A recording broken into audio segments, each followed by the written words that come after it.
Hello, Tech fans, and welcome into episode 174 of the Tech Sideline podcast, originating from TSL's high-tech studios in the Virginia Tech Corporate Research Center.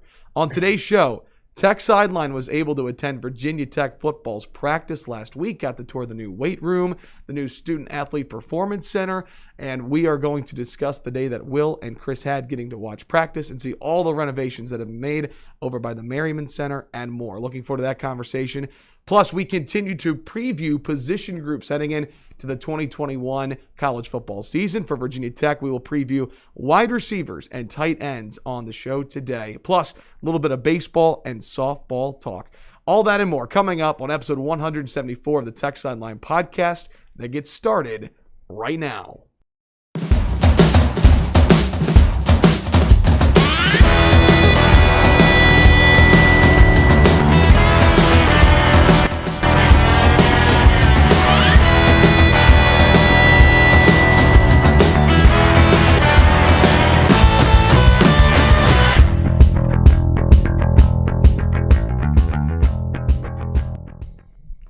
Whether you are watching live or archived on YouTube, listening on Apple Podcasts, SoundCloud, Amazon Music, Spotify, Google Podcasts, or on Stitcher, we are so glad you could join us as we record on Monday morning, April the 5th, our first show in the month of April. Our crew today, as always, to my left, we have our managing editor here at TechSideline.com, Chris Coleman. Across the way, he is wearing the awesome Columbia VT shirt today. He is our founder and general manager, Will Stewart. Behind the scenes, back this week. So glad to have the best podcast producer in the land. It just does not feel complete without having the great Malcolm Stewart. He's back behind the scenes. And I'm your podcast host, Evan Hughes. Great to have you with us. Will, we have a lot of people who love to watch the show, and we appreciate that. So if you're watching, what are two things you could do right now? You should like and you should subscribe. Now, everybody pause. Wait a minute. Done? Okay. Thank you for liking and subscribing. And comment. Comment really helps with the algorithms. Yeah, and that's things true. Like that. You know, yeah. We appreciate actually. You do a great job too of chiming in with those that comment after the show. Right. So comment like after the final video is archived. Yes, we appreciate comments during the show as well and questions during the show, but YouTube doesn't really, I don't think, pay attention to that. Its algorithms wait and see who comments like afterwards. Even if you comment, your show was horrible, it still helps. Right, comment something. We did get a downvote on last week's show, but the person we talked about getting likes, and we had 100. I just looked, 134 likes. Nice, very nice. So I'm going to put 150. That's our goal for this week. Yep. I was going to put that out there. So anyways, it's so great to have everybody with us. And if you are watching on YouTube and you are watching live, then you can chime in on the YouTube chat like Ronnie Adams is doing right now, saying good morning. And Bruce Drew just randomly commented, I like sandwiches, just commented in the chat. So thank you, everybody, for chiming in. If you have a question for Will or Chris, we'll get to them at the end of the show. So Chris is like super fit now. And we're talking about this last week. And Chris is like, I don't eat carbohydrates at all. I'm like, how do you not eat sandwiches? You don't eat bread? I normally do. Like even when I dropped from like 16% to 10%, I was eating bread every day in the form of like a peanut butter sandwich for lunch. Man. But I cut that out recently, over the last month. Good for you, Chris. So I just eat like ground turkey for lunch and stuff like that. So I cut carbohydrates by going from eating huge bagel sandwiches to just smaller pieces of bread. That's what I do. Our comments consist of good morning, I like sandwiches, and I like cheese right now. So we're off to a great start in the comment section. Yeah. So yes, I like cheese too. So, okay, let's go ahead and transition and get into it. Tech Sideline Podcast is presented by Campus Emporium, as well as the Southeast Regional Training Center. Find out how you can get involved with Virginia Tech Wrestling today by going to southeastrtc.com.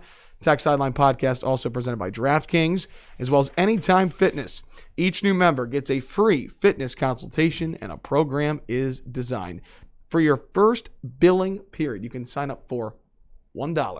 $1. That's a great deal. Call 540-951-1340, 540-951-1340. Ask for Tyler and tell him that Tech Sideline sent you. So we haven't talked a lot about Anytime Fitness, so let's give them a few minutes. They are getting towards the end of a 3-month sponsorship. They came in on January 15th, and they're rolling out on April 15th. So the whole idea is that I was going to go and work out with a personal trainer, which I've been doing twice a week. Mitchell Ludwig. But does he prefer Mitchell or Mitch? I call him Mitch. He goes by Mitch at the gym. Right. When he played football at Tech, it was Mitchell. It was Mitchell. That's right. What I thought. I kind of like Mitch and Mitchell Trubisky, but, except we like Mitchell Ludwig. So, if you guys don't know this about Mitch is like, he's the most muscular punter on the planet Earth. Of course, he's not a punter anymore. So I've been working out with him twice a week. And so I have it's been almost 3 months now. And on the scale, I've lost 10 pounds, which for a guy my size is a big deal. That's congratulations. I went from 186 down to 176. I need to get down to 170 or 165, probably from an overall weight standpoint. But they got a cool machine there that tells you, how much muscle mass you have, how much fat weight you have, where it is, all kinds of stuff like that. So even though I've lost 10 pounds, I think I've lost at least 12 pounds of fat, probably more. So the one thing I wanted to talk about is I've lifted weights off and on since I was a kid, like 11 or 12 years old. My brothers taught me how to lift, and so I've been lifting for literally decades, and I never had a personal trainer. People would say like, "Oh, if I didn't have a personal trainer, I wouldn't go," and all that kind of stuff. And I'm like, that's because you're not motivated, But the experience with having a personal trainer has been really interesting because I'm a pretty boring weightlifter. I just do the basic, squats, bench, curls, shoulder presses. Mitch makes me do all kinds of stuff that I would not do on my own. Mitchisms. Is what they call them. And he doesn't stand over you and go, "Come on, Will, come on." It's not like that, But he makes me do stuff I wouldn't do. That is good for me. And it is true that when you have a personal trainer there, you push yourself further than you otherwise would. You don't want to quit when another person's 100% watching you. Although there are times where he's like, "Give me 12 reps," and I'm like, "You're not getting 12." so get 8 or 10. But I pretty much never quit on Mitch. And the last thing I wanted to say is one of the more interesting things about this whole process is they sit down, they do an interview with you ahead of time to kind of get a feel for things. And because of the amount of experience he has a knack for picking the exact right amount of weight.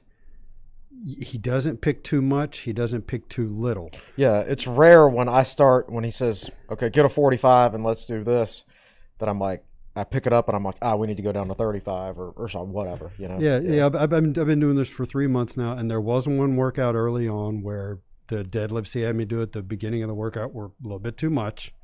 But, he figured that. And there was one time fairly recently where we benched, and and this is rare, he underestimated how much I can bench. So he's like, "Oh, we'll put on more." "Oh, we'll put on more." But for the most part, it's interesting. The people that are experienced at it have a real knack for picking just the right stuff for you to do. So that's my pitch. They're going to be on for another week or so. But just, like I said, give it a shot. If you've always wondered about it, give it a shot. As we say, free fitness consultation, and a program is designed for you. I also recommend it because, you pay in advance, right? For your 6 months or a year or whatever time period you sign up for. And when you pay for it in advance, from a bi-monthly perspective, it means you're not going to skip because you've already paid for it. You've signed a contract. Yeah. All right, that money's coming out of your bank account whether you actually go or not, so you might as well go. So you are going to go. And they're flexible. Like I've had to miss a few workouts, and Mitch has always rescheduled something to make sure I get my 2 a week in. Yeah. So again, 540-951-1340 is the number. Ask for Tyler and tell him that Tech Sideline sent you. Again, really great to have all of you with us here. We're recording on Monday morning, April the 5th.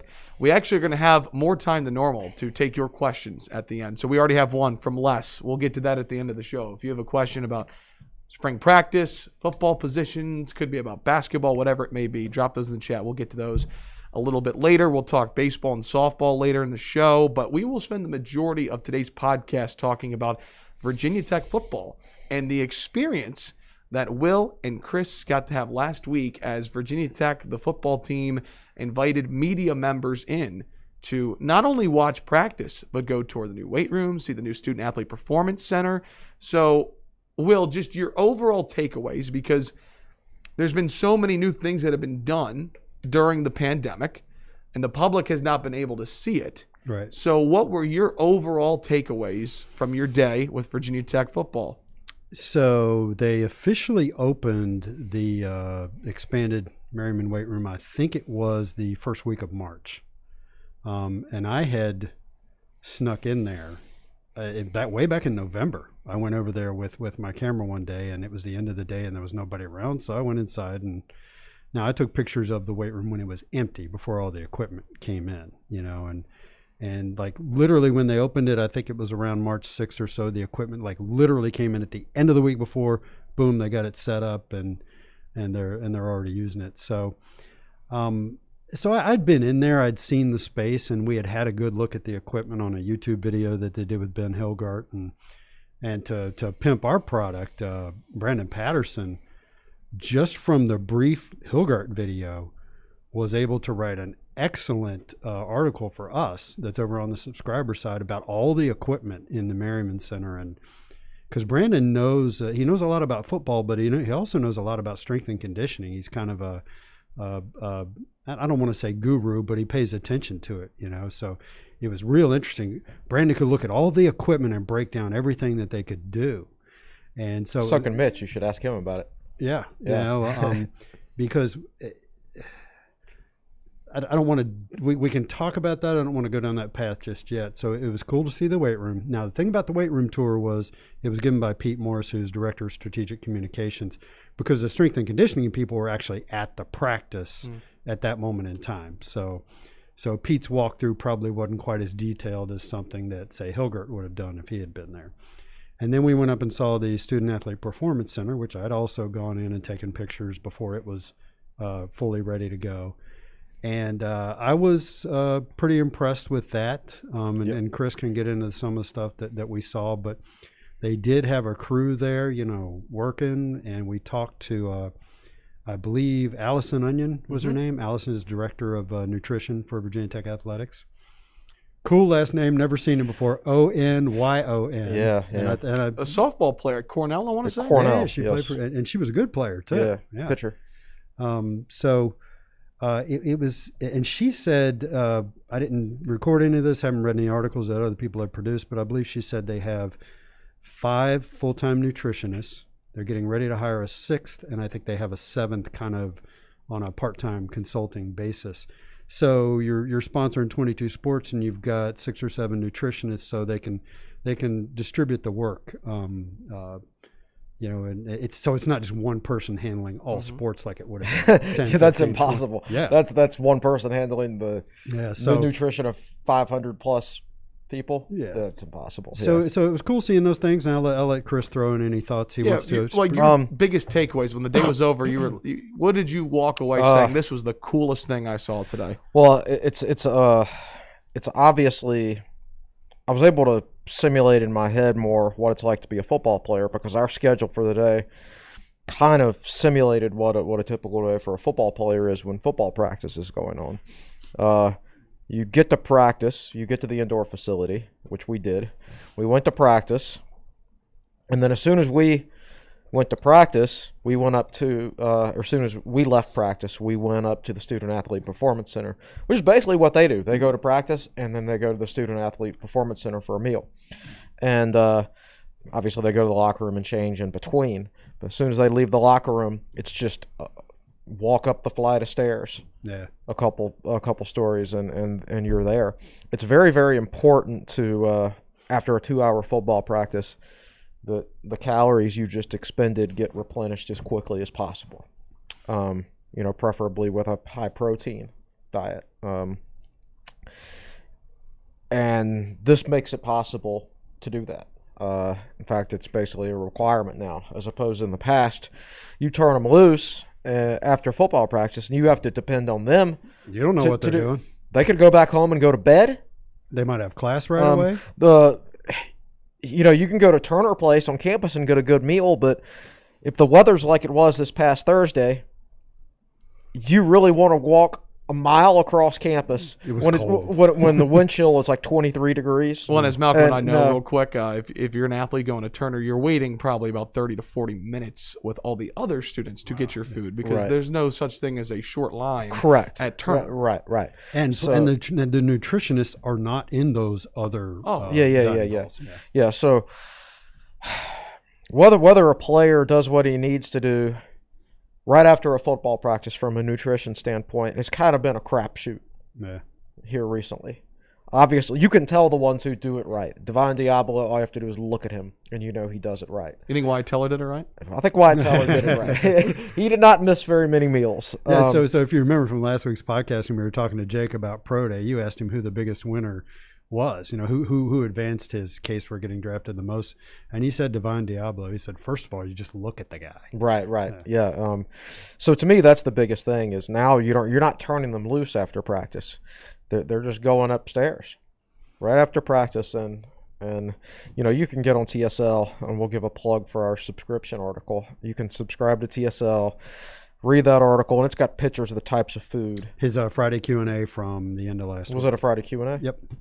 Are you sure? No, it was Thursday. It was my Thursday article, a day in the Virginia Tech football program. That's right. So we went to the practice that morning. He wrote the article that afternoon. Correct. A morning at a Virginia Tech football practice. That was it. And obviously the menu changes on a day-to-day basis and everything like that, but you'll get a basic example.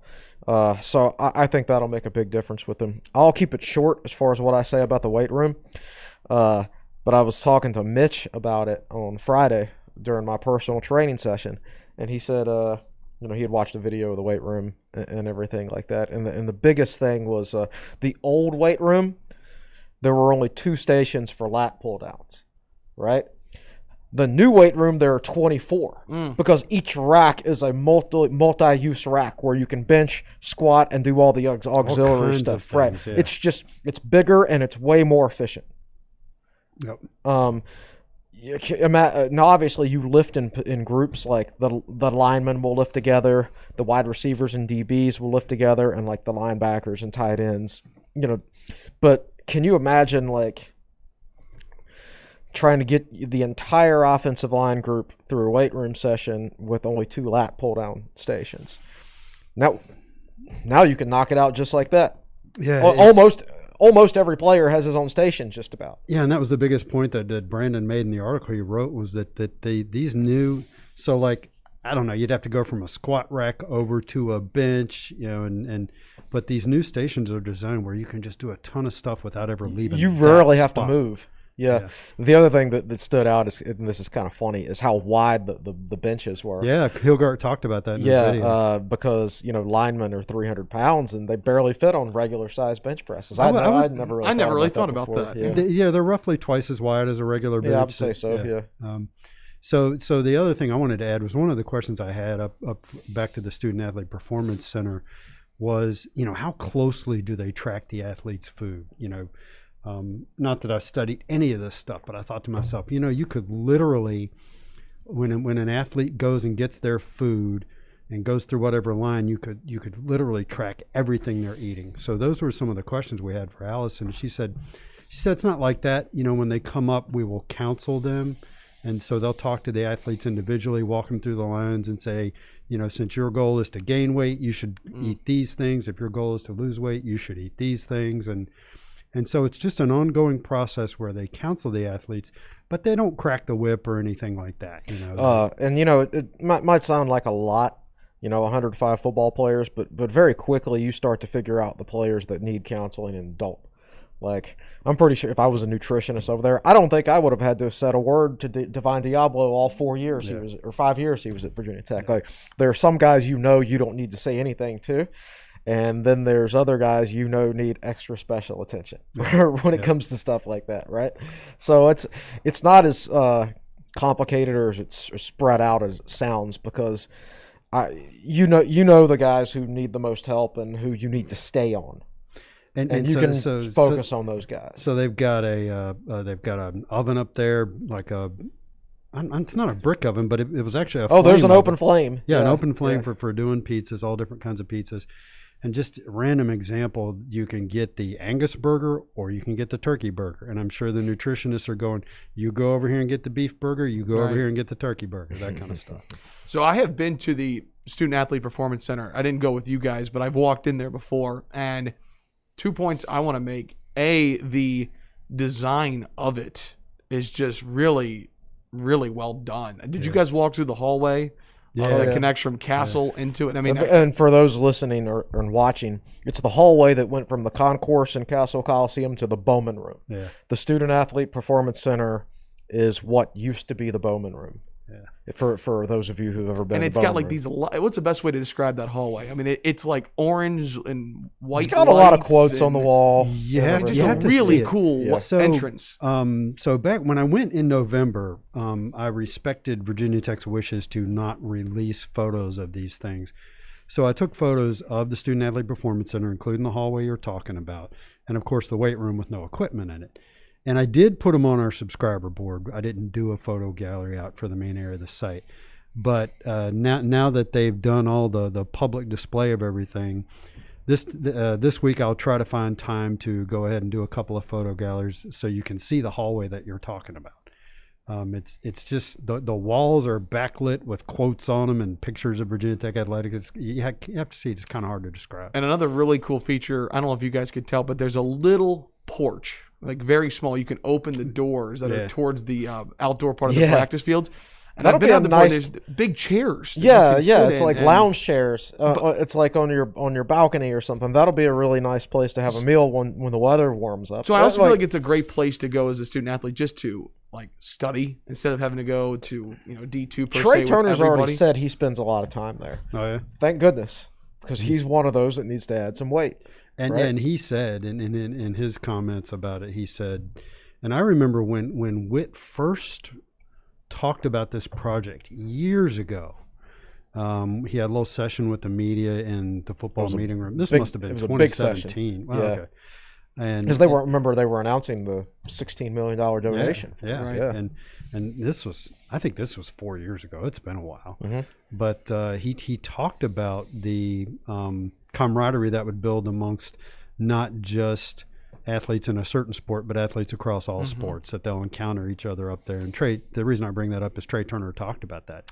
He said the football players will go up there and then hang out afterwards.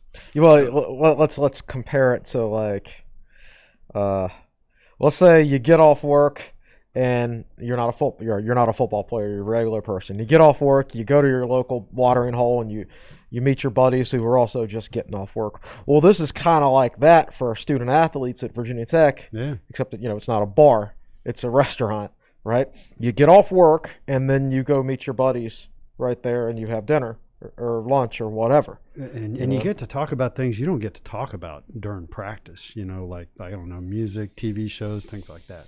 So. And one more thing I just wanted to point out, I just think the way that everything's been designed is really unique for the football players, right? You think about the last 5 or 6 years, you've got the locker room right below the Student Athlete Performance Center, right? Just about.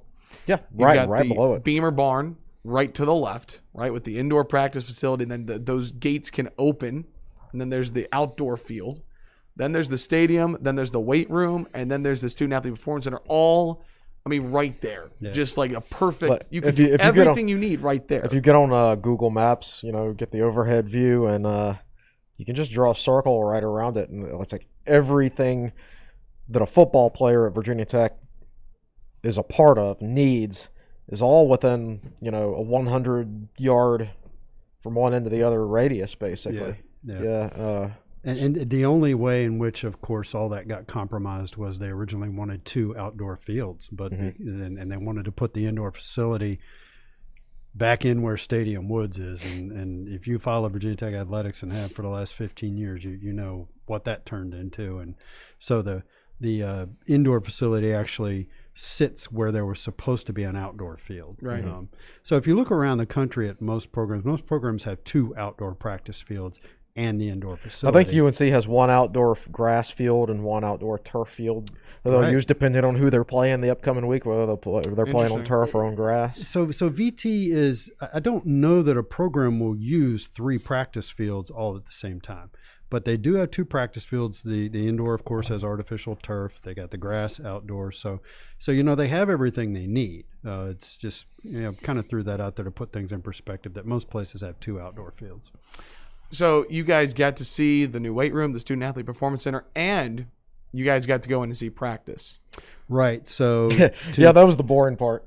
no, we did not. Like it. We didn't sit there for the entire practice. But Tell us a little bit about what that experience was like. So what they do is when they practice football, they have 5-minute periods. I remember under Frank and his staff, the periods varied in time. They were like 10 to 15 minutes back then. There were fewer periods, but they were longer periods. So Fuente, so they let us in for the first 15 5-minute periods. So that's a long time. We were there for an hour and 15 minutes. And so they have a clock up on the timer up on the wall there, and it counts up to 5 minutes or down from 5 minutes. And by the way, it's a different drill every period. Yeah. Right. So everybody moves around, and there is no time wasted. Right. The players are always, they're either participating in a drill or they're running from one drill to another. So that's impressive real quick, because you think about football and how many players there are. Like smaller sports like basketball, there's no standing around. I feel like football's a sport where you might not be in a drill, so that's impressive. That I think the evolution of practice throughout the history of football is probably pretty interesting to study. Yeah. I remember in high school there was a whole lot of standing around because so much of practice was scrimmage work and things like that. Now, these days there's not as much scrimmage work for anybody because these dudes are so big and strong these days that there's so many injuries and things like that. So it's more position. Plus CTE concerns. You don't want guys banging heads all day long. Plus it's so there's more positional work and things like that. And we've seen it evolve at Virginia Tech from 15-minute periods to 5-minute periods and I think the reasoning for that is, and I don't know if this is actually the reasoning or not. If Fuente was here, I would actually ask him. But obviously, people in that age group have shorter attention spans these days. I think it's easier to ask them to do something for 5 straight minutes and keep their attention than to ask them to pay close attention and be really dialed in for 15 minutes. Like if you constantly keep things changing, then they won't get bored, right? There's even been some NFL coaches over the last few years that you used to have these long 2-3 hour film sessions in the NFL, and now these dudes, they can't concentrate for that long because they grew up in an era of this where there was always something new popping up in front of them. So like you've seen some NFL coaches like will go like 15 or 20 minutes in a film session, then give them a break and then come back and do another 15 or 20 minutes or something like that. So I think that has something to do with it, is attention spans are shorter these days. But I like the way the practice is set up. I have no basis for comparison because I'm not going to a bunch of other teams' practices, but I like that there's constant change. Yeah. So and you talk about the sizes of staffs. There's 105 athletes out there, maybe even more than that this time of year. I don't know what the roster restrictions are. And if you're going to be putting everybody through drills, you need not just your head coach and 10 assistants. You need more guys. So there's a lot of coaches. There's a lot of assistants out there that I don't even know who they are, to be honest. Yeah. Whereas in the old days, you could go to practice and you could just it was Frank Beamer and his 9 assistants and 2 graduate assistants, and that was it. Yeah. Yep. So let me preface by saying we were talking before the podcast started that I was asking you, how did practice go, which I'm about to ask you on the podcast set now. And you did say that it's a spring practice with guys in jerseys. It's very tough to say. So let me preface by saying, guys got to see a little portion of it. But who stood out the most to you in your hour and 15 minutes of practice? Like, who were 2 or 3 players you're like, wow, he looks good? Learned a long time ago that you can't take too much out of a practice, especially depending on the group. Like running backs, I mean, they were in shoulder pads and shorts, right? They weren't full pads. They weren't full contact. They all look fast to me, and they all catch the ball pretty well. Right, and so like unless a running back is running behind an offensive line that's fully blocking and he's getting tackled, you can't really tell too much about him. So every time one of these practices gets opened, it's more about just talking to some people there and that are in the program and learning things that you didn't already know. That's the most important part of open practices. Yeah. Now, with that being said, I thought Braxton Burmeister had a very good day. He has definitely put on about 10 or 12 pounds really solid, compact-looking guy now. Now, to be fair, that's the first time I've ever seen Braxton Burmeister in person. Wow. Yeah. Yeah. Yep. Sorry, in fact, that's the first time I've ever seen any Virginia Tech football player in person since 2019. Unless I saw him at Kroger or something like that. Yeah, because spring practice 2020 didn't happen. Which Exactly. you might see at Kroger. Right. Yeah. So probably not as much now with the Student Athletes Performance Center. Yeah. But anyway, so yeah, I thought he looked like a bigger guy than he looked on TV last year. So him being up around 215 or so looks accurate to me. I thought he was very accurate throwing the ball. I didn't see a bad ball from him whenever I was watching him. So I remember. So we were allowed a reporter and a photographer. So I was the photographer. I was carrying around and trying to get pictures of guys. So I didn't watch a whole lot of that, but I do remember one where there was basically a fly pattern to Trey Turner down the sideline, and I think it was Burmeister he dropped a dime. It was the first two passes of the wide receiver versus DBs drill straight up, which the DBs dominated, except for the first two plays when Burmeister, 45 yards down the field, fly patterns, boom, hit him dead in stride. Yeah. And so, I thought he was good. I thought he was sharp, looked in command. Now, we didn't see a team session with the offense, with the offensive lineman in front of him. And yeah, they're not like going to let us watch that. Yeah. Well, they don't even. They may or may not even have done that on the day we were there anyway. So, but I thought he looked sharp. As far as any other individual, I don't know that anybody's play on the field actually stood out to me. I will say, Norrell Pollard. He's up closer to Deshaun Crawford's size now. Pollard was always in the 260 to 265 range, and now he looks 285. Yeah, the rumor is 285, so we'll see what happens when they update. So weights. he's had a productive offseason, it looks like.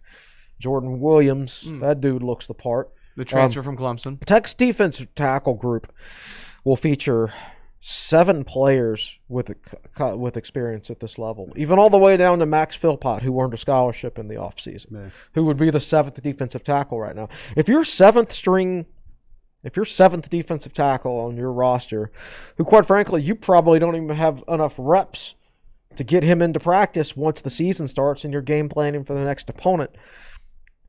If he's got experience on the field, then you're pretty deep. So I feel good about Virginia Tech's group of defensive tackles. And the whole defensive line, Belmar's still out with an injury. Right. Garbutt's back, fortunately. But I liked the spirit of that group. I thought they had good camaraderie and everything like that. I thought Jordan Williams was a big part of that. They seemed to be having a lot of fun, and I thought they had good chemistry. Here's a tweet from Andy Bitter that went off of that. Our friend Andy's been on the show. No one, and I mean no one, got more excited today than D-line coach Bill Tierlink when a couple of his defenders ripped loose a fumble during one drill. Yep. The offense put a couple balls on the ground, which got a big reaction and some up-downs. #Hope. And some up-downs from the offensive players, by the way. Yeah. So that's cool. And again, that's another person that you have not seen in person, correct? Is Bill Tierlink. I never laid eyes on Bill Tierlink in person until yesterday. So it sounded like he was pretty energetic, fair to say? Yeah, for things like that, for sure. Jordan Williams and him kind of seemed to be joined at the hip from what little bit I saw. Yeah, and after, as we were on our way out, Tierlink was standing and talking, and then the defensive linemen were all around him, and they were all listening, and I couldn't even really understand what he was talking about, but they're all nodding. Yeah, well, they were about to do a team session, I think, and they were going over things like that. But the drill Andy was talking about, it's basically the tight ends and the defensive linemen. And the whole goal is for the defensive lineman to try to rip the ball loose and the tight end to try to prevent them from ripping the ball loose. Well, the defensive lineman won that battle, actually. And if this was a full-fledged TV show, I would actually we could actually get up and demonstrate the drill. But it's people we got the helmet right here. Yeah, exactly. We'd move the table out of the way. Where's my lunch pail? Yeah, but at any rate, yeah. So you saw some tight ends doing up downs, and that's the part of practice that gets really competitive, right? And like, there's not going to be that many situations where in a game where a defensive end or a defensive tackle is actually wrapping up a tight end and trying to strip the ball away. This is more about yes, it's a useful drill. It can be a useful drill, but this is more about instilling competitiveness and building chemistry. And that's where I talked about defensive line chemistry and everything. Those guys were really, like, they were on the same team out there. They were trying to beat the tight ends. Yeah, and so, defensive backs and wide receivers is always a similar thing. And, that pass I talked about where Burmeister dropped a dime into Trey Turner's arms, Breon Murray knocked it out of his hands. Well, there's a line in Chris's article that says, in today's practice, the defensive backs definitely seemed ahead of the receivers. We're going to bring a little tease into episode 174 of the Tech Sideline podcast because we are doing position previews for the upcoming season. Today we're doing receivers and tight ends. So I'll ask Chris, what did he mean by that? And we'll talk about the receivers that you guys saw in person last week in practice in just a moment here as we step aside for a break on episode 174 of the Tech Sideline podcast. Still a lot more to get through. Receivers and tight ends talk. We'll talk a little baseball and softball and then get to your questions on the Tech Sideline podcast. It's everyone's favorite tournament of the year. The golfers are in Augusta, Georgia to compete for the coveted jacket. And DraftKings, America's top-rated sportsbook app, is putting you in the center of the action by giving you a shot to land in the green. This week, DraftKings is giving you 100-1 odds on the golfer of your choosing to finish in the top 10. If you haven't tried DraftKings, this is the time. Turning $1 into $100 is simple. Pick any golfer from this weekend's tournament, and if they finish in the top 10, you cash $100. 100-1 odds on an offer like this doesn't come around often, so sign up for DraftKings Sportsbook now to get in on all of the action and choose your golfer before the tournament tees off Thursday morning. DraftKings is safe, secure, and reliable, so you can deposit and withdraw your funds at your convenience.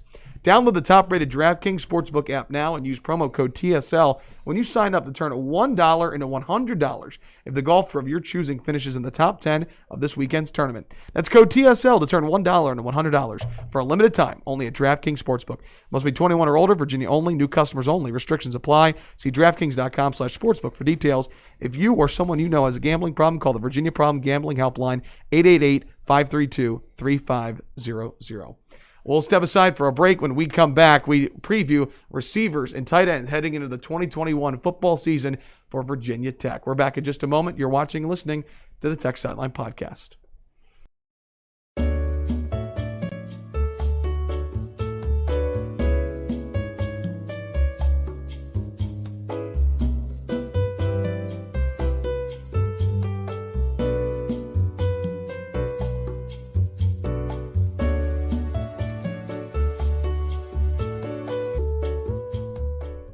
Welcome back in to episode 174 of the Tech Sideline podcast. Great to have you with us for our first podcast in the month of April as we record on Monday morning, April 5th. Evan Hughes back alongside Chris Coleman and Will Stewart, Malcolm Stewart behind the scenes. A reminder, if you are watching on YouTube and you have a question for Will or Chris, we will have more time than normal to get to your questions. We already have a couple of great ones queued up from Zach, Derek, Justin, Les. We will get to those all in just a little bit. And Will, we have 22 likes right now. We need a little bit more than that, right? Just simple, like and subscribe. Yeah, so a lot of people come into the podcast when it's live. They come in after the beginning, so they can get the directive after the break to like and subscribe. That's why we need the graphic to pop up. We do. Well, Yeah. Well, we transition to talk about receivers and tight ends. Again, for the next couple of podcasts, we are going to preview every position heading into the 2021 season for Virginia Tech football. If you missed our discussion last week on quarterbacks and running backs, that's episode 173, and we went in depth about Braxton Burmeister and the running back room. So, Chris, you mentioned it. I teased it right before we went to break, but you said that the DBs are ahead of the receivers. Well, why is that? Well, there's a lot of youth in this receiving course. So let me ask you a two-part question. One, what did you take away from the receivers that you saw in practice? And B, what are your expectations for this receiver group once the season kicks off in August? I expect Trey Turner and Tavion Robinson to be good players. And after that, I don't really have any expectations of that group at all. I expect James Mitchell to be used a lot, sort of as a wide receiver. He could potentially be. Yeah. I'm not questioning their talent level, but there are 9 scholarship players on the roster this spring. 5 of them are freshmen. 4 of those 5 freshmen are true freshmen, 2 of which are supposed to still be in high school. Your most experienced freshman is redshirt freshman Jaden Payet, who's out with an injury. So that means there's only 8 available scholarship receivers this spring, and of those, 25% are supposed to still be in high school. So you've got Dwayne Lofton going up against, Jermaine Waller and Dorian Strong, who, in my opinion, are 2 of the best cornerbacks in the country. And that, that's not going to be pretty for the offense. Especially when you compare that to the fact that Virginia Tech has 4 cornerbacks with starting experience. They've got Shamari Connor, a 2-year starter at Whip. Keonta Jenkins, I think, at free safety is a future NFL player. There's a lot of experienced players back there. So experienced. Tech has so many experienced quarterbacks this year. Did I say quarterbacks or corner? You said quarter, but we I meant corner. Certainly don't have many experienced quarterbacks, but Tech has so many experienced cornerbacks this year that I could certainly see them on like 3rd and long situations, 3rd and 8, 3rd and 10, 3rd and 12. Depending on whether the other team is running a up-tempo, no huddle or not. You could actually take Shamari Connor out, who sometimes struggles in coverage against quicker slots, and bring in a real corner to play that nickel role in those long yardage situations. I think there's more depth. So, like if Breon Murray's not a starting corner, or Armani Chapman's not a starting corner, but they come in on 3rd and 8, 3rd and 10, and that gives you a better matchup against a slot receiver. Which brings the question: is Daz Newsome back at UNC? I have no idea. No, I'm pretty sure he's I don't know why eligible. He would be. Oh, good. I think him and Diami Brown are both draft good. Because not 100% sure. But I don't know. When you talk about Shamari Connor in coverage, I have Daz Newsome flashbacks. No doubt. So let's start with who we know in this receivers room. Okay. And you guys both just mentioned that you expect Trey Turner and Tavion Robinson to be really good players on this team. Well, what does specifically Trey Turner need to do to take his game to the next level? What are you looking for to Trey to improve on for this upcoming season? Well, Trey Turner says he wants to get up to 195. I endorse that completely. At 187. In fact, I've been writing about that since last season. I was like, 195 to 200, and he says 195 is the goal. Okay, I think there's plenty of times this past season where I felt like he was one broken tackle away. Yeah. And if he was just a little bit stronger, a little bit more muscular. And I mentioned the play where Burmeister dropped it right in there, and that was in the end zone when that ball hit Trey Turner in the hands, in the gut, and Breon Murray knocked it out. So no more to those kind of things. Trey's a good receiver. He's a guy that I don't know his stats off the top of my head, but he's been very consistent. Yeah. His numbers have been very consistent year by year. Yeah. So but the problem is, he's pretty much the exact same player he was when he was a true freshman. Yeah. Now he was a 4-star recruit, big time offer list. Tech got him over Florida State, and when he came in and remember the second half of 2018 as a true freshman, we really started lighting it up, and you're like, oh man, this guy's going to be really, really, really good. He was 187 pounds then, and guess what? He's still 187 pounds. Right. I don't think he's embraced off the practice field stuff that you have to do to be a good football player. So and we've talked about that many times, and we specifically mentioned Trey. So I'm not enough of an analyst to say, he needs to work on his cuts. None of that kind of stuff. Just let's see the next step. Let's see you be better than you were as a freshman. He's got such a big frame, and he was 187 as a true freshman. Yeah. And he wants to be 195 now. Quite frankly, he should have been 195 as a true sophomore. Right. There was no reason for him to not gain any weight between those 2 years, right? So I think Trey's a guy. The light bulb comes on for different guys at different stages of their career. Sometimes it's on their entire career, and sometimes it doesn't come on until later. But I think it's finally hitting home with Trey some of the things that he needs to do, and maybe that he hasn't been doing in the past. He needs to do them now if he wants a chance to make it to the next level. Hokies return Tavion Robinson, who was the team's leading receiver last year in receptions and yards. So felt like to me, his freshman year 2 years ago, Chris, he was a really smooth punt returner who had potential as a receiver. Yeah. And last year he took steps forward as a receiver. For sure. I thought, the fact that he was only a slot receiver as a freshman, and they used him in more ways, used him in a more variety of ways as a sophomore. The guy, it's interesting, he's going into his third year in the program, and this is his first spring practice.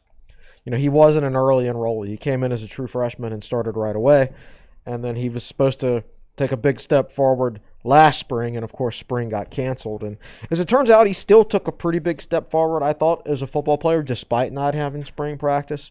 So I'm sure the coaching staff is glad here we are in his third year in a program that he's finally getting that time in the spring to really focus in on fundamentals. It's 15 straight practices where you don't have to worry about preparing for the next opponent. You just work on becoming the best football player you can be. Right. So let's take a step back and give a general statistic about the receivers. And I can't remember where I read this, but I just looked it up. And knowing David Cunningham, David was the one who pointed this out.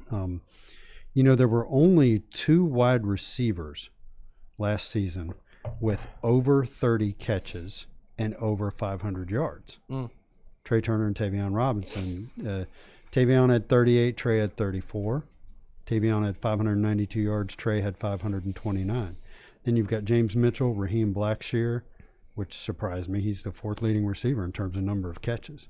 Nick Gallo, Khalil Herbert, all the way down to Caleb Smith with 8 catches.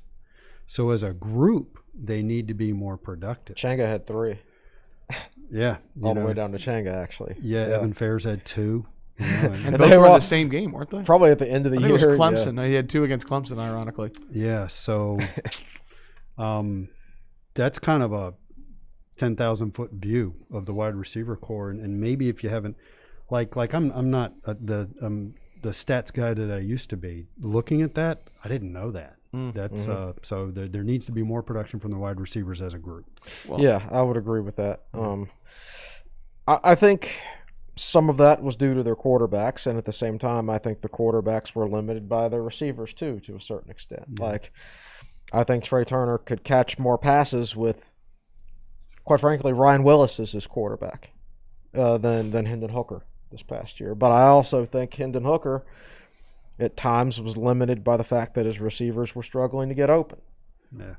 So it kind of works both ways. I think it does matter with the throw Caleb Smith here, for example, real quick. You remember in 2019 he had 2 touchdowns first 3 games of the year with Ryan Willis as his quarterback. Yeah. Hooker comes in, and so I think quarterbacks matter. And they do. I mean, Willis had issues protecting the football for some reason in that stretch. Like that first month of the season, he was a turnover machine, and I don't think I'll ever be able to figure that out because he was not a turnover machine the previous season, and in fact played quite well. Yeah. Generally speaking, considering he was a backup at the start of the season, the guy's got a big time arm, and but yeah, I think obviously when you lose a guy like Damon Hazleton because he's not going to catch enough passes because Ryan Willis isn't his quarterback anymore. And he's gone now, so I guess we can say it, but I never felt like Hendon Hooker progressed as a passer. Yeah. I feel like almost all the passes he completed at Virginia Tech was because of some kind of specially designed rollout, misdirection, the smoke and mirrors offense, right? As opposed to dropping back and his first going through his progressions. And one of those guys beats his man and is open. Right, exactly. So which is both a good and a bad reflection on Brad Cornelsen. Yeah. You can argue that he's not great at developing quarterbacks as natural passers, but my God, he gets the most out of his quarterbacks because he can design a smoke and mirrors offense. Right. I don't think there's any way in Hades that the 2019 Tech offense should have been productive at all. Starting 3 freshmen at times on the offensive line, a quarterback who was extremely limited, a 180-pound running back in Deshaun McLeese. There's no way that offense should have done anything, but he managed to make it effective. So I actually think from a pure offensive coordinating standpoint and design of an offense, he's pretty good, but I don't know how good he is at developing quarterbacks, so it's a give and take situation, and we got completely off track. To bring it back to the receivers, ideally, what you would like is you really don't want James Mitchell to be thought of as your third wide receiver. I'd like 3 wide receivers who are a threat, and then James Mitchell. 4 guys that can go out of patterns and cause trouble. All right, quickly, because I want to get to the tight ends here and make sure we have enough time for a lot of questions. There's a lot of talented newcomers. Chris, you've pointed out that 2 of them should be in high school right now. Yeah. But out of this group of, before we get to them, actually, real quick, I think the one name in this receiver room that everybody, Tech fans, are holding their breath on because they think he could be special is Jaden Payet. Yeah. So much hype around him coming in out of high school, misses last year to a season-ending injury. What should we expect from Payet? Do you expect him to come in and contribute as a top 3 receiver right away? Expectations for him? He hasn't had a chance to practice. I mean, it wouldn't shock me, though, that by default he was the 3rd starting receiver, but practice or not. I just think his talent level is that far ahead of the other options.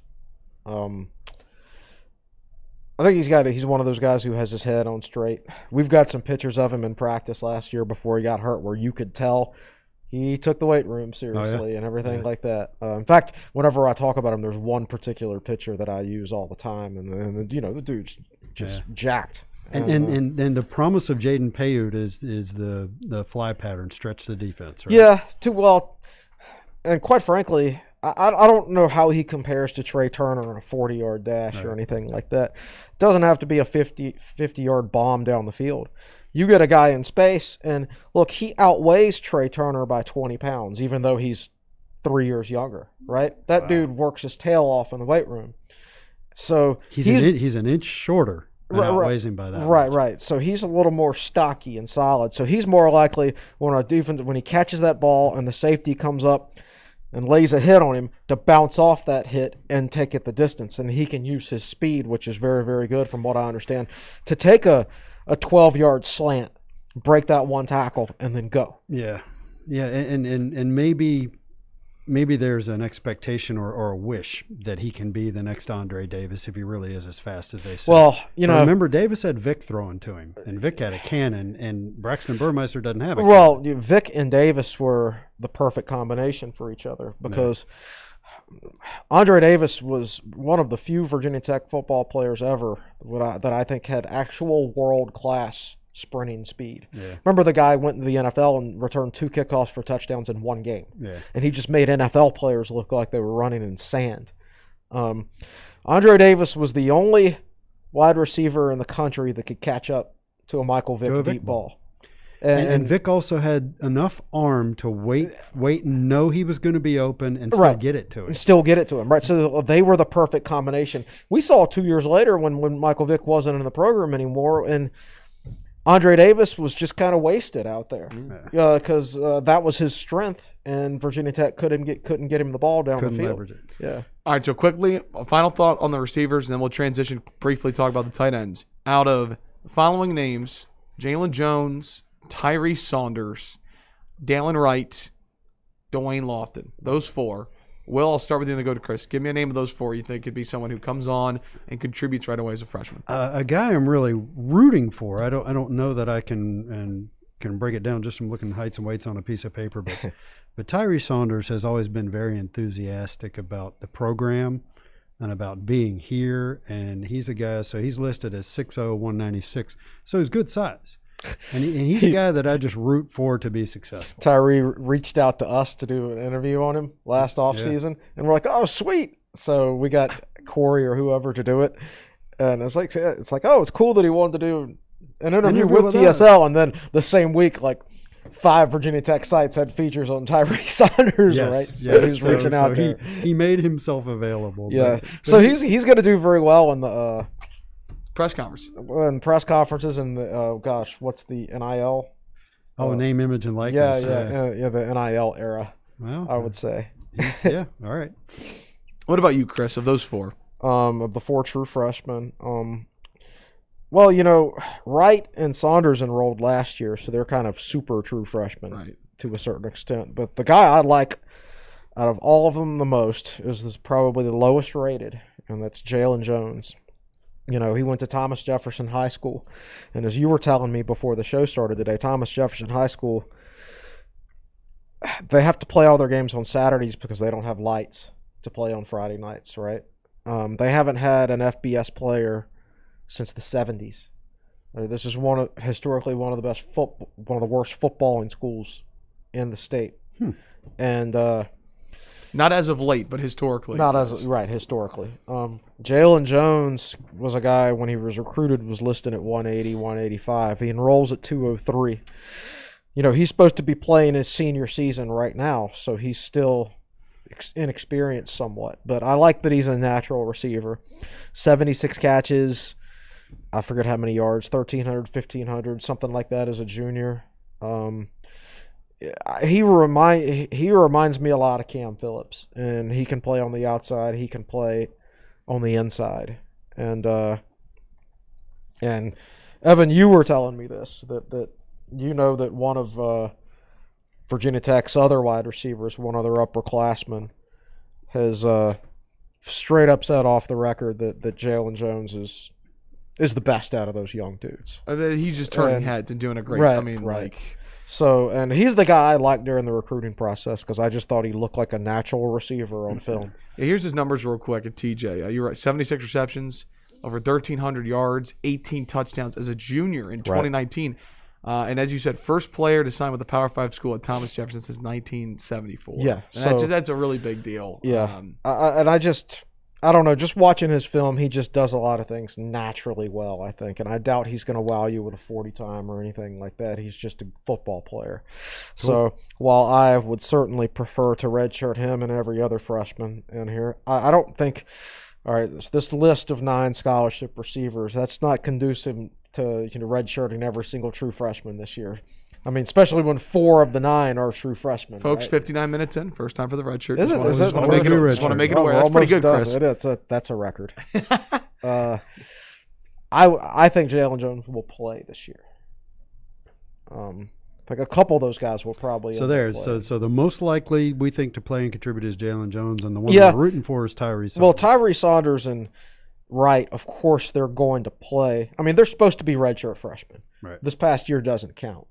But of the two, you've got those 2 super redshirt freshmen, and then you've got 2 actual true freshmen in Lofton and Jones. And I think of those 2, Jones is the most likely to play.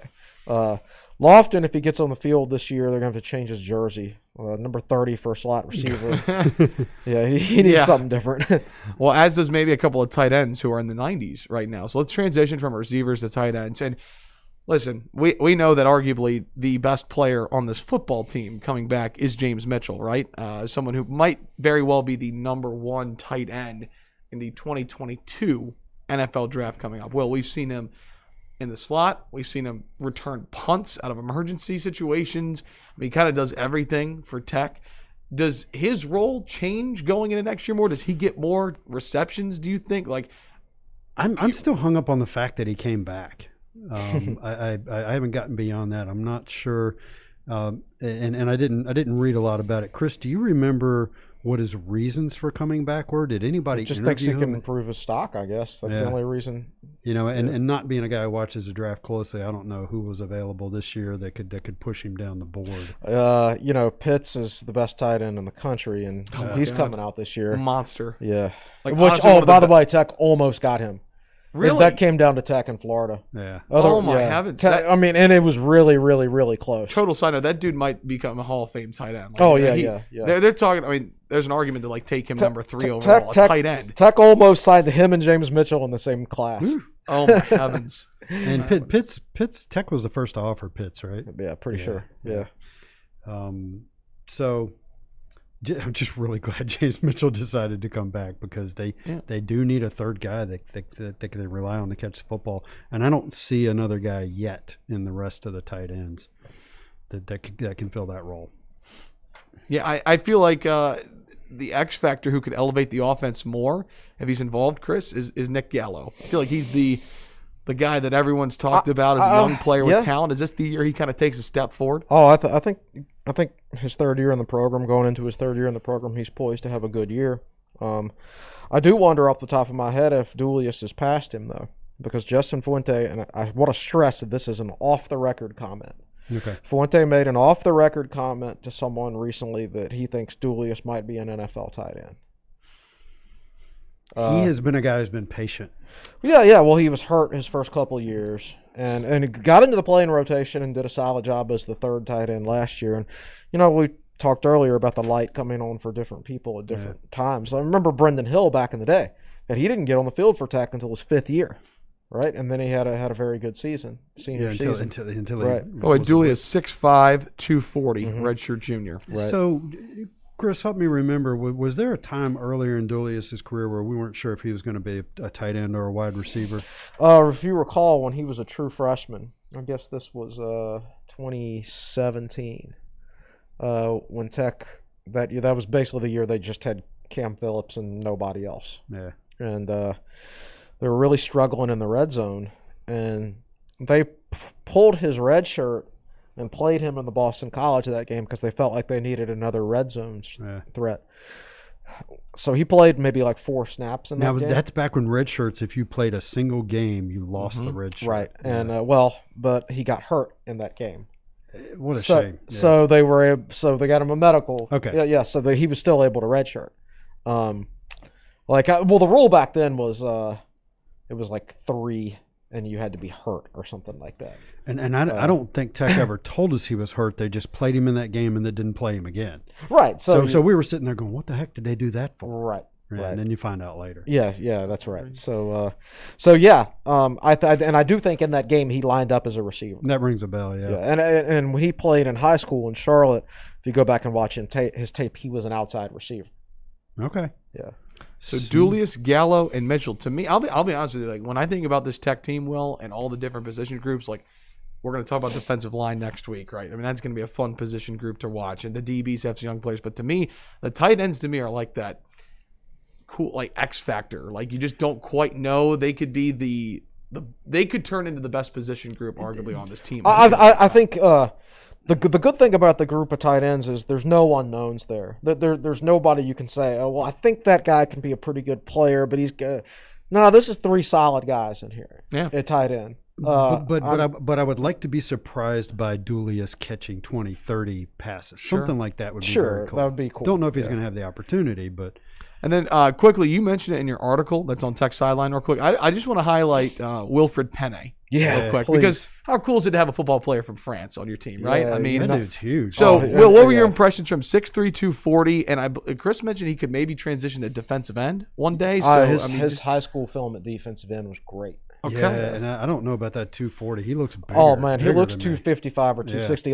And I say defensive end, that dude is a hoss, man. He's very thick. He's from the waist down. Right. He really is. Is he the kind of player, regardless of position, you feel like he'll just find a way to get on the field? He's such a good athlete, and he's such a hard worker. So here's how I think of Wilfred Penne. James Mitchell is 6'3", listed at 6'3", 242.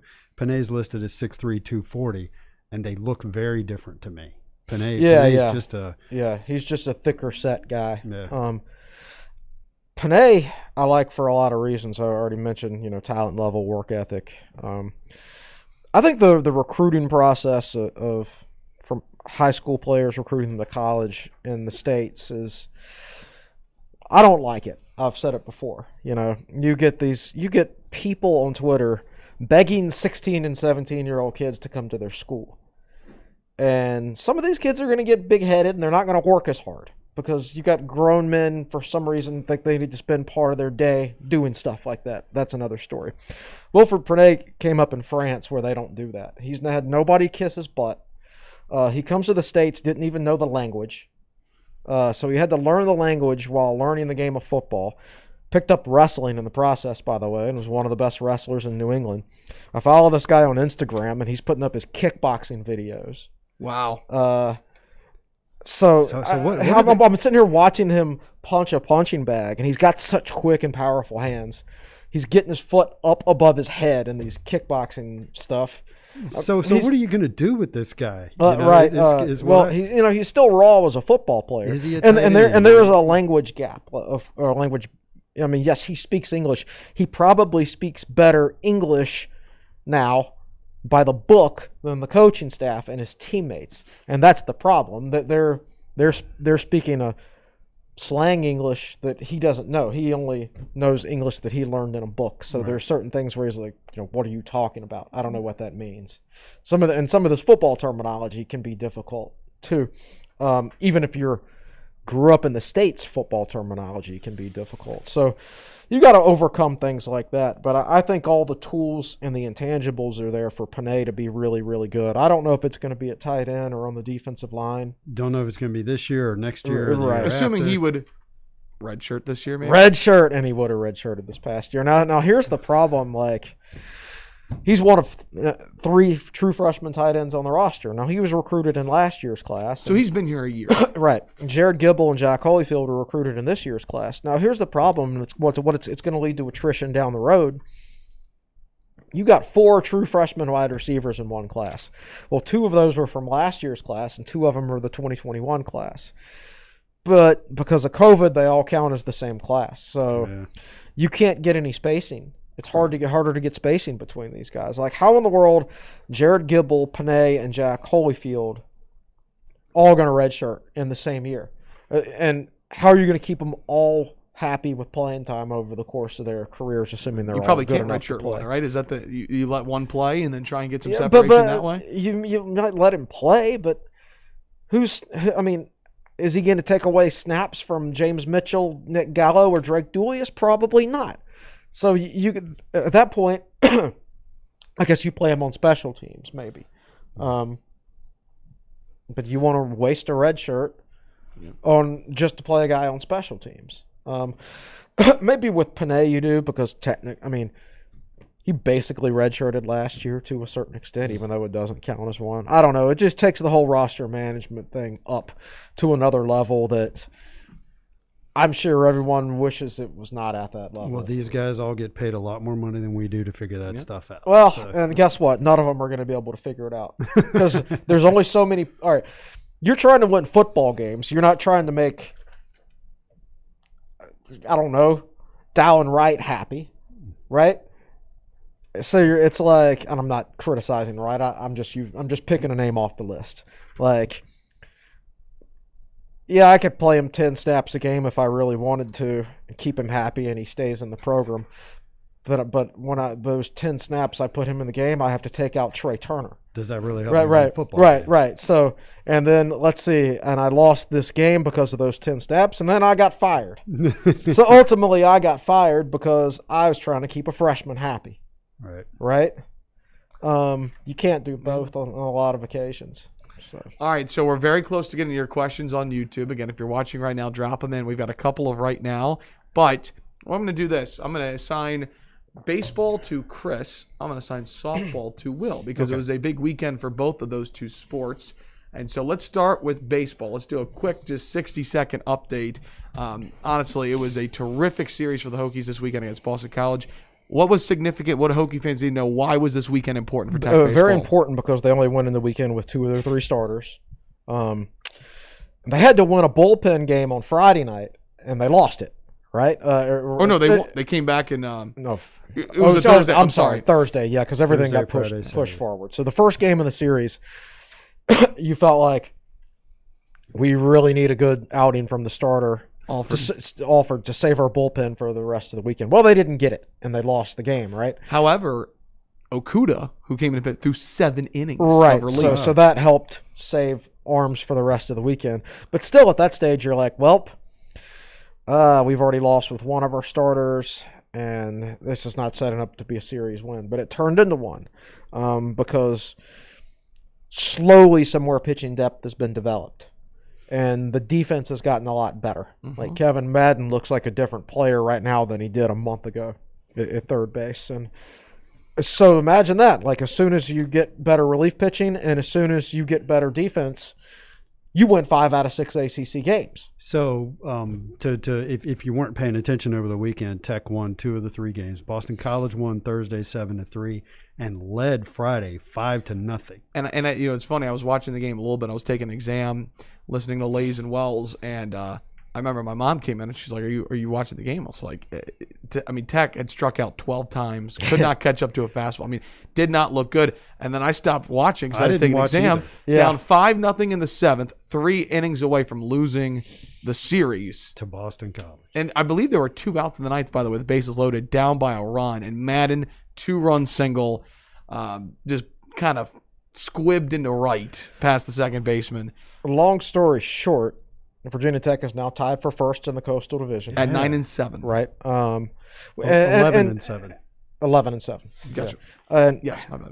Now I know people were getting upset when Tech lost a couple series in a row and then lost to VCU or UNC Greensboro, but it's important to point out that the year Virginia Tech was a number 1 seed in the NCAA tournament in 2013, they went 16-14 in the ACC. That's just the nature of baseball. And they had 3 non-conference losses that year to teams like VCU and UNC Greensboro. Those things happen all the time in baseball. That's just the nature of baseball. Even in the majors, your worst team wins 60 games, and your best team loses 60. Right? But what a great couple of weeks. They were 6-6, and now they're 11-7. Right. And John Sheff will, barring like a complete collapse down the stretch, I would have to think he's ACC Coach of the Year. Yeah, I agree. I do know that the job on the other side, around like Pittsburgh being as good as they are, and Notre Dame. It's going to be Link Jared, it's going to be Sheff, and it's going to be the coach of Mike Bell. What did Pitt do this past weekend? Don't know off the top of my head, but I think Pittsburgh, Virginia Tech kind of exposed them a little bit last weekend, and right now the fact that Tech is Georgia Tech is a perennial power. They're a power year in and year out. Absolutely. So by the way, this weekend Tech baseball at Wake Forest. A winnable series, but let me preface by saying, Wake Forest is a good team that will make an NCAA regional. That's at Wake. And then next weekend in Blacksburg, 3-game series against Georgia Tech. Right. And that'll be biggest series of the year. Should be good weather. Yeah, exactly. So as great as that was for baseball, like backs against the wall, they come back and win a series against a team that Coach Sheff says, by the way, is the hardest team to prepare for in the league is Boston College. That's a good baseball team. BC has 1 projected top 10 pick in the draft and 2 other potential first-round picks. Yep. They have some high-level talent. They swept Auburn earlier this year? Took the series. 2 out of 3 against Auburn. Auburn in the SEC, that's a big deal. Yeah. So, and by the way, one quick note before we transition to softball. So Mike Gambino is the coach of Boston College, and he was an assistant at Virginia Tech. Under Pete Hughes. And I just thought I'd point this out because he's got a lot of ties, and I feel really lucky to work with Andrew Wells, who's the analyst for the ACC Network at Tech when I call games. So he worked with Gambino when he was a player in the mid-2000s, Wells, and he speaks so highly of him and his time in Blacksburg. So they lose that game on Saturday, big win. They're about to fly home, and Gambino took the entire team to the memorial outside of Burris. The April 16th memorial. And I just thought that was a really classy move, and there's just a lot of respect I know that both programs have for each other and Gambino, so I thought that was something cool that was worth mentioning on the podcast today. Yep. Okay, Will, as big as it was for baseball, Virginia Tech softball now has series wins against Duke, Clemson, and Florida State. They're the queens of the ACC right now, Will. Yeah, so if you look at the top 4 teams in the ACC in softball, it's Florida State, Clemson, Virginia Tech, and Duke. And yes, Virginia Tech is collectively 7-3. Is that correct? 1 loss to Clemson, 1 loss to Florida State, 1 loss to Duke, and 2-1, 2. Yeah. Yep. So Virginia Tech is 7-3 against the other 3 teams in the top 4 of the ACC. The thing that the Hokies have struggled with, I think, that puts them behind Florida State and Clemson is they haven't been able to sweep anyone. They have won something like 6 or 7. I think it's 7 ACC series in a row. Won all of them. Yeah. But I think the thing is so tough though is that baseball is still 3-game series. To win 4 games in a sweep is so tough. Yeah. Tech does seem to have played a tough schedule too. Well, they've played Duke, Clemson, and Florida State. And somebody on the softball board phrased it that Florida State's been bottom feeding. So anyway, so let's look at the standings, and I've tweeted this out and talked about it on the boards. Florida State is 12-2 in the ACC. Clemson is 18-4. That's a combined record of 30-6. Those 2 teams are 30-6. They are 2-4 against Virginia Tech and 28-2 against everyone else. Right. But that's not going to matter. Virginia Tech is currently 4 games in a loss column behind Florida State, and 4 up in the win column. You're talking about ACC tournament seeding. Yeah. Think bigger than the ACC tournament. Virginia Tech could be a higher seed relative in the NCAA tournament relative based on strength of schedule. Yes. It's like, who cares what seed you get in the ACC tournament? The ultimate goal is the NCAA tournament. Correct. It's just like in basketball. Quit thinking about whether Tech gets a double bye in the ACC tournament. But we need to give Bill Brill another reason to spin in his grave. Right. Well, let me say this as well, that Tech very well could be sweeping teams like Pittsburgh and Louisville if they threw Keeley every single game. And there's a lot of really good freshman pitchers that just need innings. And again, I mean, we talk about receivers that could be in high school right now that didn't have their senior year of high school. That's for all athletes. So you've got these pitchers coming in, or position players who haven't played competitively since 2019 in terms of school ball, from the majority of them, of course. Yeah, that's and you're trying to get them innings. And they're very talented. Mac Osborne threw really well this weekend. Ivy Rosenberry. So I think that's exactly the model. Keeping freshmen happy. And they're trying to bring them along. It extends across all sports. And by the way, I was actually talking to some people over at softball. They were just mentioning how like Keely Rochard has been like the perfect mentor to the next crop of Virginia Tech pitchers that are going to be really good when she graduates and when she leaves. So it's been really cool. Top 10 RPI, by the way, Hokie Chip. He's right here, ready to go. Top 10 RPI, see? Yeah, so top 10 Excellent. RPI. Yeah. Right? So let's but let me Like they could end up posting.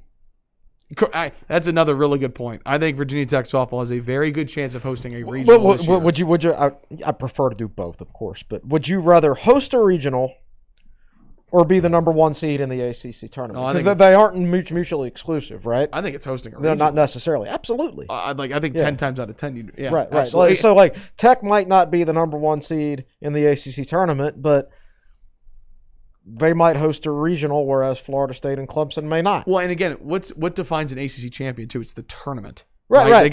So if there's 4 really good teams in the ACC and it's at a neutral site, the only thing that matters is you're going to be the away team compared to the home team. I mean, that's it. But because of how big conferences are these days, and they create these big unbalanced schedules, it really makes the postseason conference events from a competitive standpoint like irrelevant.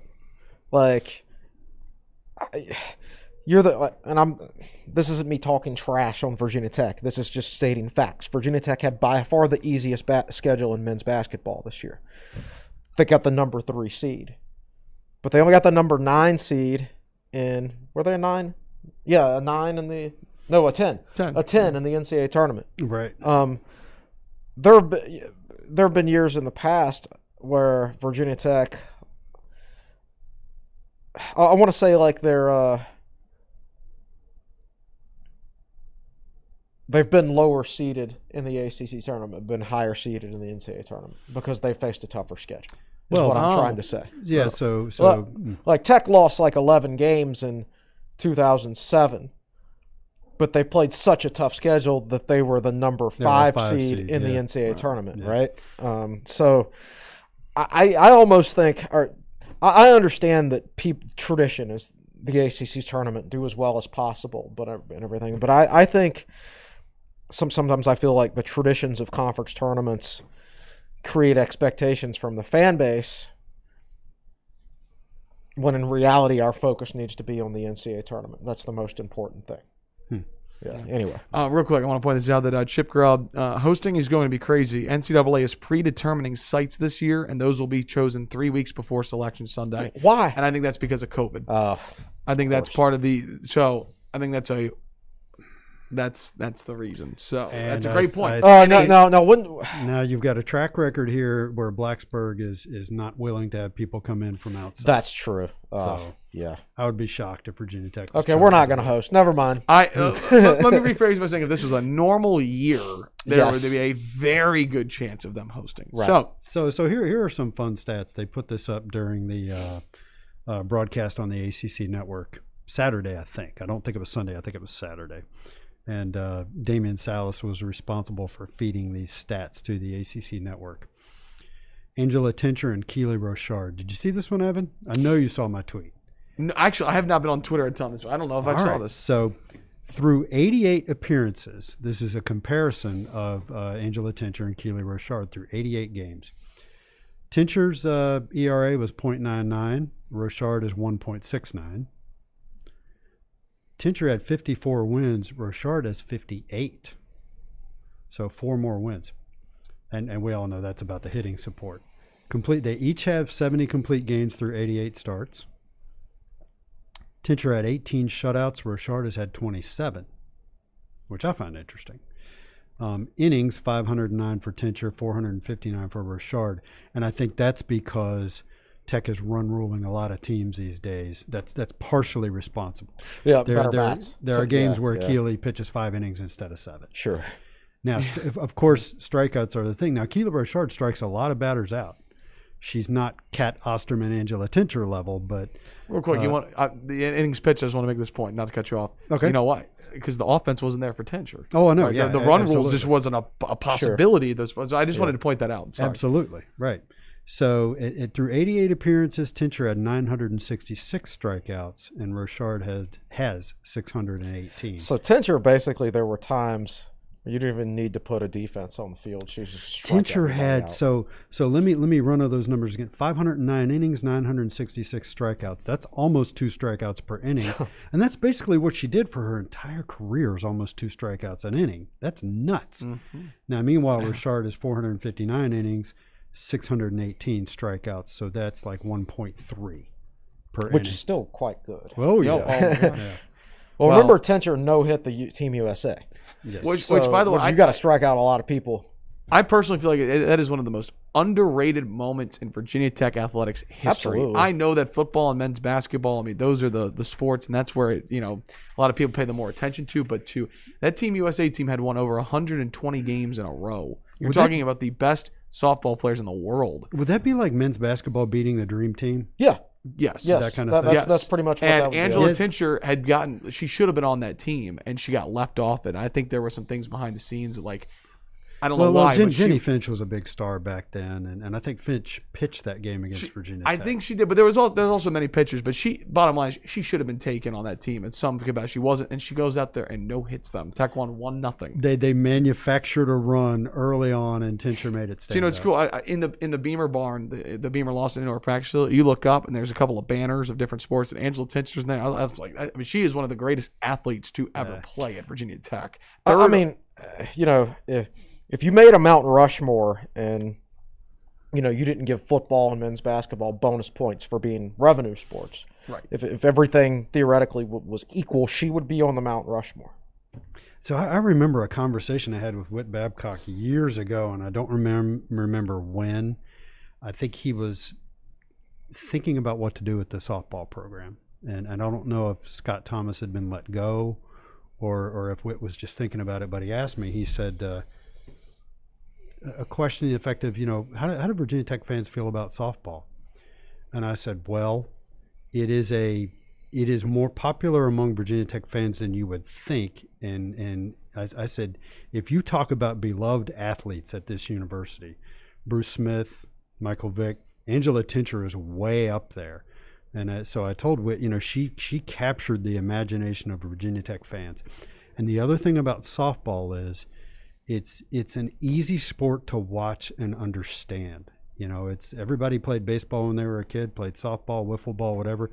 You can watch the sport. You can just roll in and watch it without really knowing a lot about it. Whereas things like track and lacrosse, lacrosse even football to a certain extent, it's like you got to learn about it. You got to learn about it. Yeah. There's no play calling in softball. Right? So I was just kind of pitching him on the idea of, don't know what you're thinking about, but if you're thinking about going hard to the hole for softball, I think it's kind of worth it. So Hokie Chip brings up a great point about that game. By the way, we could do a whole podcast on that. It's really cool. That game was broadcast on ESPN, but it was tape delayed, so they showed it later than it was played. I mean, a big deal, right? That was on ESPN. Huh. That game was. So people didn't get to watch that live. And this was the days before all social media, right? So it's not like you have up to date Twitter saying, "Oh my God, Angela Tincher just beat the." Like, could you imagine that today? If our that happened today with Twitter and social, I mean, it'd be sure. It'd be nuts. It when it happened. You'd be the equivalent is probably Kai Lewis winning a national championship. he became a mega star overnight when he won his national championship. So I hope you Chip Grub. Scott Thomas has commented that every player in that game against Team USA would get into that game with Tincher pitching 3 innings. And then she ended up going the whole game, and Tech ended with some pitchers playing the outfield at the end. So imagine that. So you get into that, and it's a scrimmage, right? So you're not. But imagine that. Like, you're sitting there as a coach. You're Scott Thomas. You're 3 innings in. You're like, holy cow, we could. Like, we're scoreless, or we're up 1-0. Like, we got to try and win this thing. So, anyways, there's actually Hokie Vision did a great little mini documentary on the 10-year anniversary. I think 2 years ago, or something like or 15 years, whatever. But it's really awesome. Justin, let's transition to the comments real quick. Justin Thomas, VT Mount Rushmore, Vic, Tincher, Mackay. Who gets the last spot? Strong candidate is Bruce Smith. Number 1 pick. That's what Ronnie NFL Adams is sack trying leader. to do. Now, there are no men's basketball players there. You go Del Curry? I'm such a Bimbo Coles fan. Nikhil might be able to one day make a stronger argument to be the men's basketball representative. Yeah, but he was only here 2 years. Yeah, true. But yeah, anyway, it's a fun discussion. Hey, how about this? Like, over the summer, we've got some more time. We'll do a podcast dedicated to Mount Rushmore of Tech athletes. Yeah. We're going to have some time over the summer. We can argue about that. So, all right, let's transition. I wanted to get in some questions. Les Hodges has been waiting patiently for his question. Lots of talk in various VT forums about quarterback development and whether we are or aren't doing a good job of that. In your view, what are the right elements of quarterback development? Keep it short. God, that's impossible. Sometimes it may come down to whether you recruit the right quarterback. Some guys are raw by nature, and maybe they got by on their athleticism in high school to a certain extent. Now, granted, there's some really good athletes at quarterback who were definitely great athletes and still developed into full, complete quarterbacks. Guys like Jalen Hurts and people like that, Mahomes. Our quarterback development maybe the issue is we're just recruiting the wrong quarterbacks. That could easily be it, is amongst anything else. I never played quarterback, so I don't understand the intricacies So wait a minute, of repeat it. the question. Let's make sure we're answering the question. Right. It was essentially, in your view, what are the right elements of quarterback development? I think learning to progress through your reads. Yeah, and I don't know how you go about doing that because I never played quarterback. I don't know what goes on in a film room or anything like that. I think I certainly having good receivers helps make a good quarterback, and don't get me wrong, I really like Jaden Payet and I really like Jalen Jones, but they're young freshmen, inexperienced players. So I don't think Trey Turner and Tavion better stay healthy this year, right? So another thing, learning to make the right reads in the read option, where Ryan Willis just never progressed. Right, exactly. And certainly never progressed there. I don't know why that is. It was at one point that the coaches were actually joking with him and saying, Ryan, whatever you think you should do, you should probably do the opposite. Yeah. Right. But I still think some of it does go back to wide receiver depth. Like, do you remember in 2007 when Virginia Tech had Eddie Royal, Josh Morgan, Harper, and Clowney. And we're forgetting. I don't know. There was one year where Tech had 4 NFL receivers. It might have been, yeah. Like, Trey Turner's our number 1 receiver now, and he would have been behind all of those guys, right? So we think of Trey as like a really good player because he's a starter, and he is a good player, but he's not Eddie Royal good or Isaiah Ford good or Josh Morgan good or Justin Harper Jarrett good. Bork. Yeah, exactly. We think of him as good because of his recruiting ranking. He was a highly ranked recruit, right? He was higher ranked than Isaiah Ford, higher ranked than Cam Phillips. Okay, now wait a minute. But you're getting off the rails. You're not answering the question. I know. I think we have a couple of good points here. How about this? You're talking about receivers. Let me transition to another question from Zachary Stanfield, who's asking how Coach Jafar Williams and the wide receiver group coming along. We just talked about that earlier, Zach, but he specifically asked, is Changa Hodge progressing? That's a good question. And How would we know? I don't know. I've seen 1 hour practice. I would think by default, yes, he's going to progress. Because he's, I mean, the guy got here, he didn't commit to Tech last year. I mean, he was a transfer from Villanova, by the way. Late in the process. Very productive. Like, he found out Villanova wasn't going to play football last year, and he entered the portal. He committed to Tech after Tech's August practices had already begun. He arrives in Blacksburg, and then apparently there was like a 10-day COVID protocol that you have to go through or something like that if you're arriving on campus within a program. I don't know. But so he got to practice and couldn't practice, basically. Finally gets to start practicing, and then practice gets shut down because of COVID. And the season starts, and that dude barely even practiced. He barely got any practice in a brand new offense with brand new terminology and brand new plays. Everything completely different to him. So, yes, I would think by default, going through spring practice and actually learning some intricacies of the offense for the first time, I'm sure he'll progress. Well, How could he not? He played in 9 games and caught 3 balls. Yes, I guarantee he'll do better this year. Now, here's the thing. Like, we talk about, he only caught 3 balls. Evan Fairs was a similar guy, a late addition, or a new addition to the program who didn't get to go through spring practice, and he only caught 2 passes. I didn't think he was very good to begin with. I just thought he was basically brought in as a blocking specialist. Wide receiver, which he was good at. Yeah, I just didn't think he was not a good athlete and was never going to catch very many passes. Yeah. So yeah, I think Hodge will be better. How much better? I don't know. I think Burmeister, from what I saw the other day, extremely small 1 hour sample size. Burmeister he looked a little more smooth than Hooker. I thought more accurate. He's a darn good runner too. Man. Right. Yeah. All right. Full transparency, folks. I've got to charge my computer last night. I'm on 3% battery, and I don't want to lose these questions, so we're gonna go rapid fire here. Okay. Want to make sure we get these in. I'm gonna give a question to both of you. Let's go like 30 seconds on this. Right. Is Keyshawn Artis gonna play much? Dax said in an interview that he might consider coming back for another year. Could he split some time with Dax? Well, first he's got to be the number 2 Mike, right? We don't even know if he's number 2 now. I assume he is.